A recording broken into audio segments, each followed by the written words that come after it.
Gandang gabi po, Sir Misterio. Matagal ko nang gustong ikwento ito, pero ngayon lang ako nagkaroon ng lakas ng loob.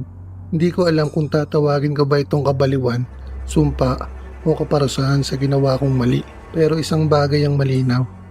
Di mo kailangan maniwala sa gayuma para maramdaman ang epekto nito. Noong 2018, nakilala ko si Rico. Kaopisina ko siya. Simula pa lang, nagustuhan ko na siya. Pero may girlfriend na siya noon. Pilit kong nilalabanan ang nararamdaman ko. Hanggang isang araw, habang pauwi ako, napadaan ako sa Baklaran. Sa gilid ng simbahan, may mga nagtitinda ng mga anting-anting, mutya at langis.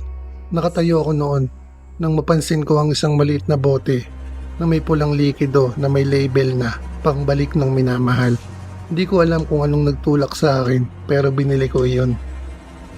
Sinabi ng tindera na ihalo lang daw sa pabango at siguradong mapapansin ka ng taong gusto mo. Hindi ako naniniwala sa mga gayuma, pero sinubukan ko pa rin. Ilang araw lang, napansin kong biglang lumambot ang ugali ni Rico sa akin. Madalas niya akong kausapin at palaging gusto niya akong kasama. Sa una, masaya ako. Para bang natupad ang matagal ko ng gusto. Pero makalipas ang ilang linggo, nagbago siya. Madalas siyang mapagod, nagiging matamlay, at minsan parang wala sa sarili.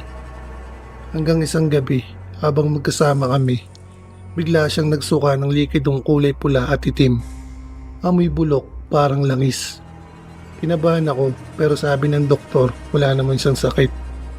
Mula noon, nagsimula rin akong makaranas ng sunod-sunod na kamalasan. Madalas masira ang mga gamit sa bahay namin. Nadulas ako sa banyo, tapos nawalan ako ng trabaho. Pakiramdam ko, may mabigat na enerhiya ang paligid ko. Laging parang may matang nakamasid. Isang araw, may nakilala akong matandang albularyong malapit sa Baklaran. Ipinaliwanag niya na hindi daw totoong gayuma ang nabili ko, kundi sumpa. Ang mga ganitong bagay daw ay may hinihinging kapalit. At kadalasan, hindi pera. Ipinagawa niya sa akin ng isang ritual gamit ang tubig ng nyog at dasal. Saka pinasunog ko ang bote ng gayuma. Habang nasusunog iyon, naamoy ko ang napakabahong amoy na parang bulok ng laman. Pagkatapos ng ritual, tila gumana ang paligid ko. Pero si Rico, tuluyan ang nawala. Wala nang paramdam, parang naglaho na lang bigla. Ngayon, tuwing dumadaan ako sa Baklaran, hindi ko na tinitignan ang mga nagtitinda sa paligid ng simbahan. Wala nang halaga sa akin ng mga pangako ng pag-ibig sa bote. Pero minsan, sa kalagitnaan ng gabi, kapag naaamoy ko yung lumang pabango na ginamit ko noon, parang may malamig na hangin na dumadaan sa likod ko.